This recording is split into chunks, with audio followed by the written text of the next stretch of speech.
He was born Edward Patrick Walker on July 13th, 1901, in Elizabeth, New Jersey. But the world would come to know him as Mickey Walker, the Toy Bulldog, unquestionably one of the finest fighting machines in the history of boxing. Ladies and gentlemen, with your kind indulgence, I will now take great pleasure in introducing to you one of the greatest fighters that ever laced on a pair of boxing gloves, a thorough gentleman in and out of the ring, presenting to you the world's middleweight champion, Mickey Walker. Right on through, Mick.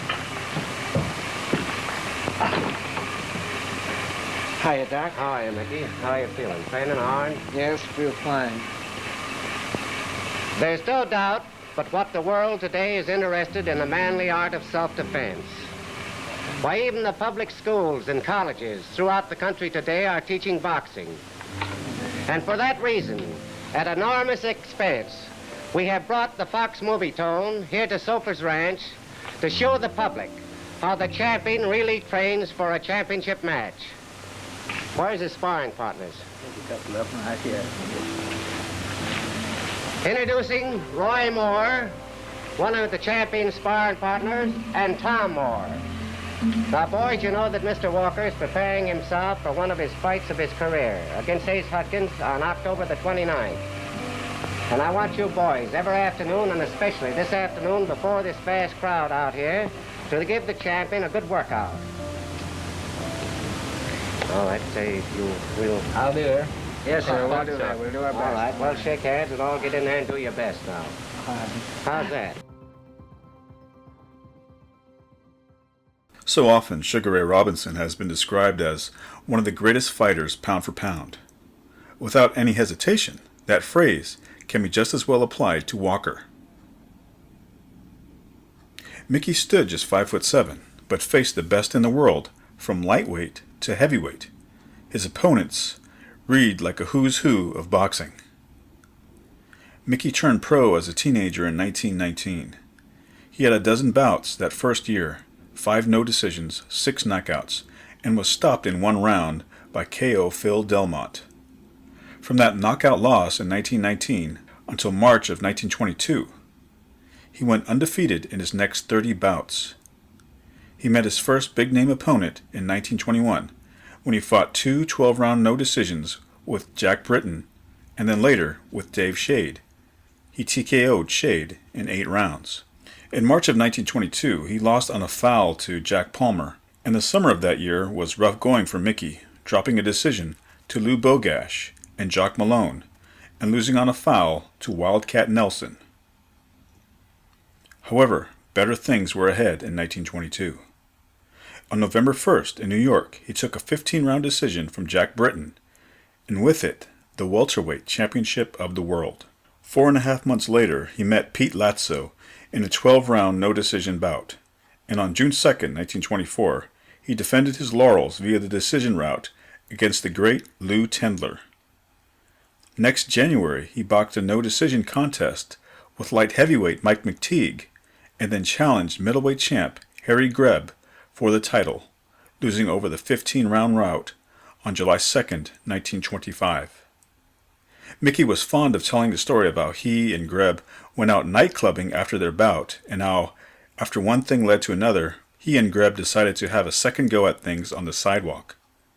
But just as Greb started to take his jacket off, Mickey hit him on the jaw, and Harry went down and out. I lost in the ring to Greb, but I always take credit for winning the second fight, Mickey said.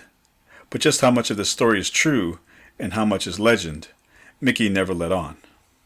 2 months after the Greb fight, Walker defended his title by decisioning Dave Shade, but on May 20th, 1926, his 3.5-year reign ended when Pete Latzo decisioned Mickey over 10 rounds in Scranton to take the welterweight title. The following month, Walker was TKO'd by the hard-punching future welterweight king, Joe Dundee, in 8 rounds. 3 victories followed, however, and on December 3rd, 1926, in Chicago, Walker moved up successfully when he captured the middleweight championship from Tiger Flowers on a controversial decision awarded him by referee Benny Yanger.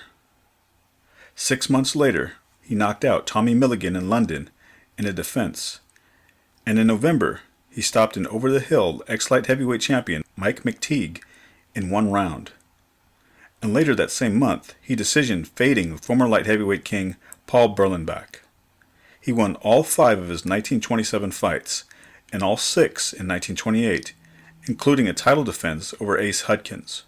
How are you feeling today, Mike? I'm feeling pretty good today, a little stiff because my first day of working. But I hope to be in good shape the 29th, as I realize I have a very hard fight in front of me, as I know I boxed Ace Hudkins once before. And I'm going to really train in earnest this time. And with this, I hope to retain the championship. Is that all right? His success with the heavier men prompted Mickey to challenge master boxer Tommy Loughran for the light heavyweight title in 1929, but Mickey was outboxed. A decision over Leo Lomsky and a middleweight title defense against Hudkins again followed. 1930 was an active year for Mickey, equaling his high of 15 bouts in 1922, the year he took the welter crown. He went undefeated, including 9 knockouts, 1 no decision, and 5 decision wins, including one over Lomsky again and another over Johnny Risco. In 1931, he beat Risco again, in decision Big Bearcat Wright, who outweighed Mickey by 100 pounds. In June of 1931, he gave up the middleweight title as undefeated champion after 4.5 years, and set his sights on the heavyweight championship. Next came what many consider his greatest and most amazing feat. Little Mickey Walker took on Jack Sharkey, then in his prime, in New York on July 22nd. The previous summer, Sharkey had lost the famous title fight to Schmeling on a foul. It certainly isn't difficult to distinguish Walker from Sharkey. There's half a head difference between the two. Newspaper reporters said that Walker would look puny next to Sharkey, but not one of them said he didn't have a chance. Everyone knows not to underestimate this superb little fighter.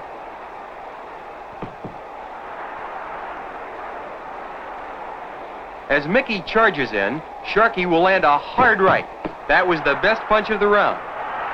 Round 1 was awarded to Sharkey by a slight margin for the more effective punches landed. In rounds 2, 3, and 4, Sharkey put more pressure on Walker, forcing the fight and scoring heavily to Mickey's body in the clinches. Walker did his best work with his jolting left hook, which landed frequently throughout the past 3 rounds. Here in round 5, we see Sharkey, still the aggressor, punching and using that weight advantage in the clinches.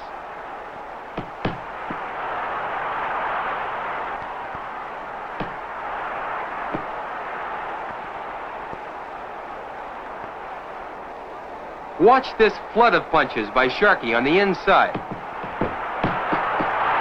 Mickey shoots a left hook, which misses, and the momentum sends him to the canvas. Scored correctly as a slip.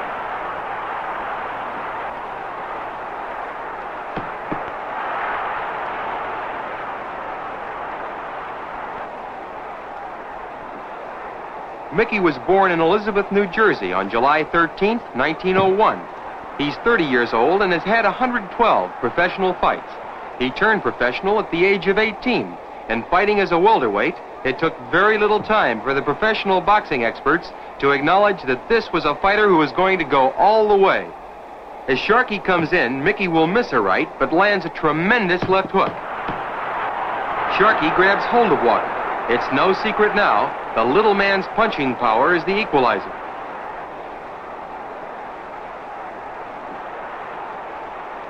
Round 5 comes to an end with Walker winning it and showing no signs of slowing up. Round 6 was given to Mickey Walker by all 3 of the officials as he landed effectively on Sharkey from the outside and was able to stay clear of those punishing clinches.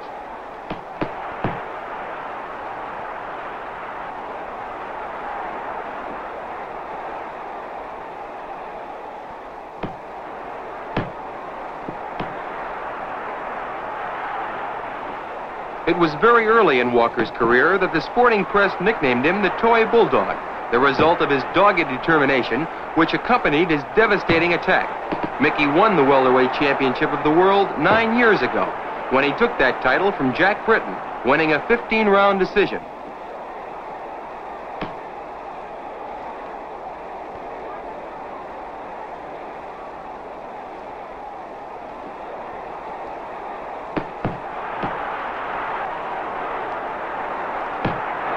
Notice how Sharkey continues to clinch when Mickey starts to throw punches.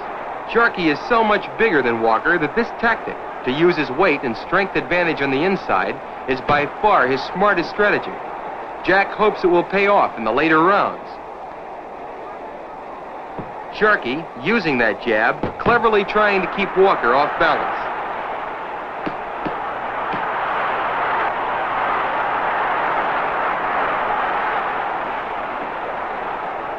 Sharkey comes in and gets hit with a short right by Walker. Jack grabs hold.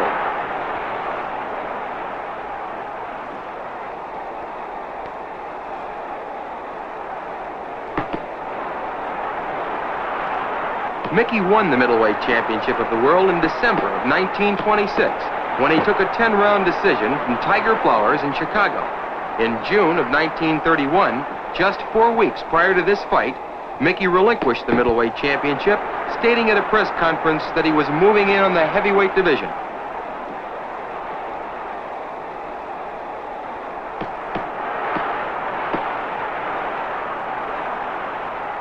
Watch this left and jolting right by Mickey. It was punches like that which won 2 world's titles for Walker. Sharkey jabs. He wants to keep Walker off balance with that long left.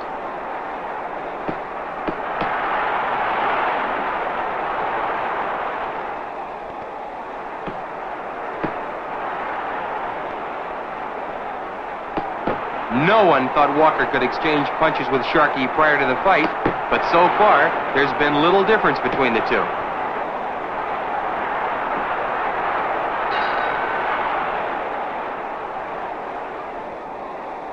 Rounds 8, 9, and 10 were very even, with Walker gaining a slight advantage on harder punching. Both men scored with equal effectiveness on the inside, but Walker jolted Sharkey with sharp left hooks.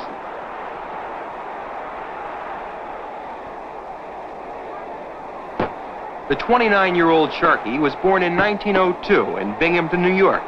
Jack had his first professional fight in 1924 when he knocked out Billy Muldoon in 1 round in Boston. Since that time, he has moved up the ladder of the heavyweight division until now he is worldly recognized as the #1 challenger for Max Schmeling's heavyweight title. Sharkey jabs, and then clinches. A fighter of less ability than Walker would get frustrated, but Mickey's in there determined to beat the big man. Mickey will miss a left hook, and Sharkey grabs hold to clinch.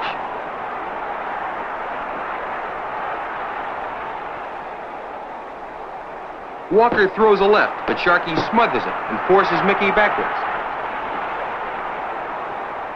Watch closely as Walker catches Sharkey with a beautiful uppercut. Mickey will bull Sharkey into the ropes and land a torrent of tremendous punches. This fearless little bundle of dynamite is actually taking the play away from Sharkey. You have to see it to believe it.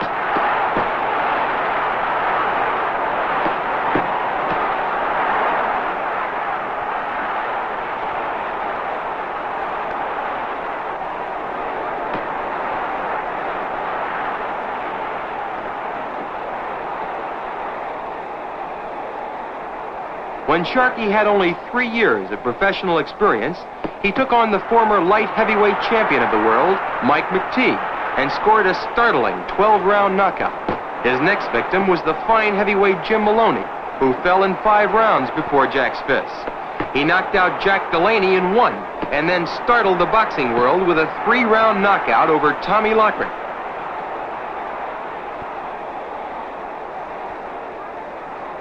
Round 11 ends with Walker taking it on the strength of that barrage of punches landed in the middle of the round. In rounds 12 through 14, Sharkey used his great weight advantage, scoring heavily when the 2 men got in close, while Walker scored with equal effectiveness with his combinations to the body and head. Going into this 15th and final round, there's a general consensus of opinion that the decision could hang in the balance for whoever wins these final 3 minutes.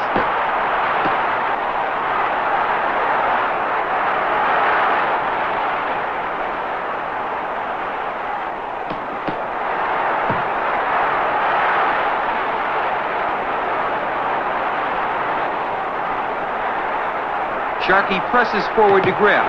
He doesn't want to give Mickey any punching room.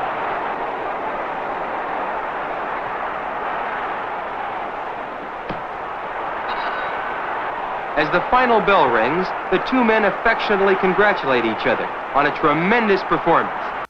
After 15 rounds, the Walker-Sharkey fight was called a draw. Mickey insisted that he won, but that it was called a draw because it wouldn't have looked good for a little man to beat one of the top heavyweights in the world.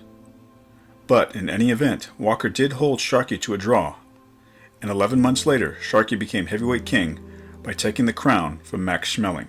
Staying with the big men, Walker stopped Jack Gagnon in 1 round, and in the spring of 1932, he decisioned King Levinsky and Paulino Uskudin. A decision loss to old foe Johnny Risco followed, and then, on September 26, 1932, in New York's Long Island Bowl, Walker's heavyweight title dreams ended when he took on Max Schmeling. Schmeling had lost the title 3 months before, and the Black Ulan's potent right hand was too much for Mickey. He was cut up and pounded to the canvas. The fight was stopped in the 8th round, with Walker a TKO loser. The following year, he dropped a decision to Lou Bruyard and lost a 15-round decision to Maxie Rosenblum in a challenge for a slapsies light heavyweight title. 6 months later, on May 8, 1934, he took a 10-round non-title decision from Rosenblum, but then lost the decision to young Corbett and was knocked out by Paul Perone in 11 rounds.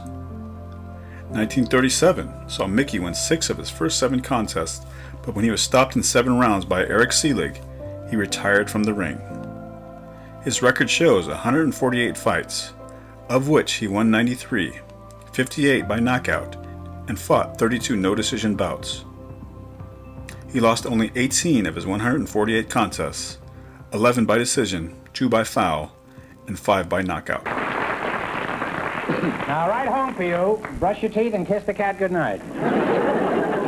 Now, we don't think it'd be fair for Mickey to have Melinda for a partner on the quiz, since I know how much he's learned in school. So, we have a special quiz partner for him. George, tell him about it, huh? Well, we invited some people from the CARE organization to our show tonight, and just before we went on the air, our studio audience selected Miss Geraldine Daly to participate in the quiz, and here she is right now. Miss Daly, if you come in here, please. Miss Daly, I'd like you to meet Mickey Walker. Mr. Walker? One of the immortals. I know he is.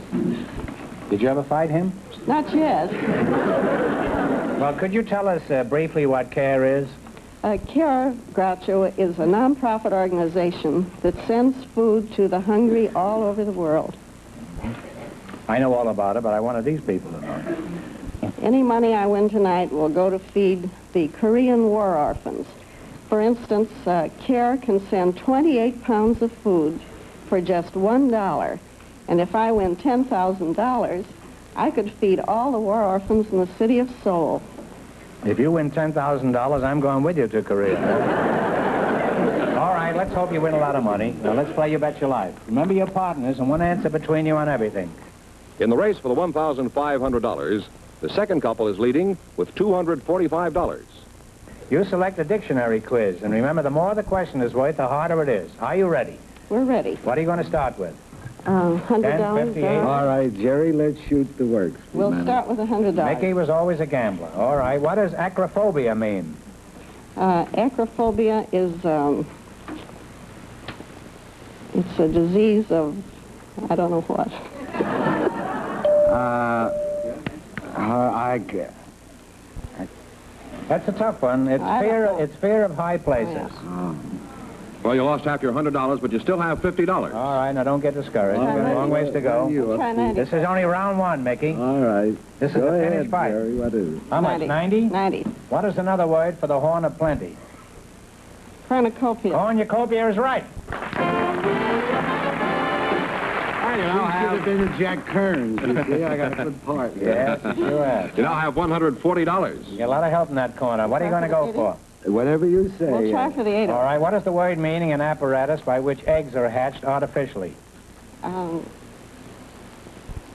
You know, it's where you put them. Incubator. That's right, incubator is right. You have $220. We'll take 70, Groucho. What do you call the document authorizing one person to act or vote for another person? deed. No, proxy. Proxy is right, huh? Well, here you are for the second 10 rounds, huh? Here we go for $1,500. I'll give you 15 seconds to decide on a single answer between you. Think carefully and please no help from the audience. Here it is. The basic elements of geometry in use today are founded on the original proposition set forth by a famous Greek mathematician who lived in 300 B.C.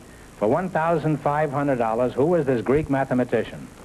I don't think it was. Around that time. Say Aristotle, honey. You can say Aristotle if you want. I can't think who it was. Well, it was around Aristotle's time. Aristotle was... Say Aristotle. No, I'm sorry. The correct answer is Euclid. Euclid, okay. So that means the big question next week will be worth $2,000. Well, they lost the big money, but how much they win the quiz, George? $290 in the That's quiz. not too bad. Congratulations, and thanks to both of you and to all of our... Following his retirement, Walker went into the tavern business, eventually owning Mickey Walker's Tavern across the street from the old garden on 8th Avenue.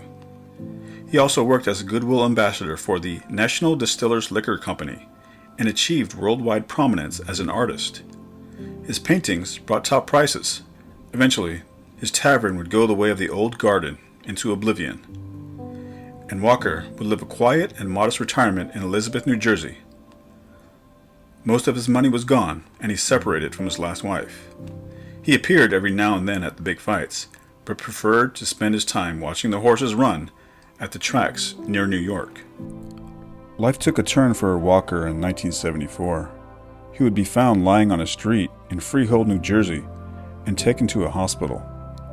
He would be admitted with doctors initially thinking he was just a drunken man picked up on the street. But further testing would reveal that Walker was suffering from Parkinson's syndrome, arterial sclerosis, and anemia. He would be admitted to Marlborough Psychiatric Hospital for treatment. He would die 7 years later, on April 28, 1981. He was 80 years old.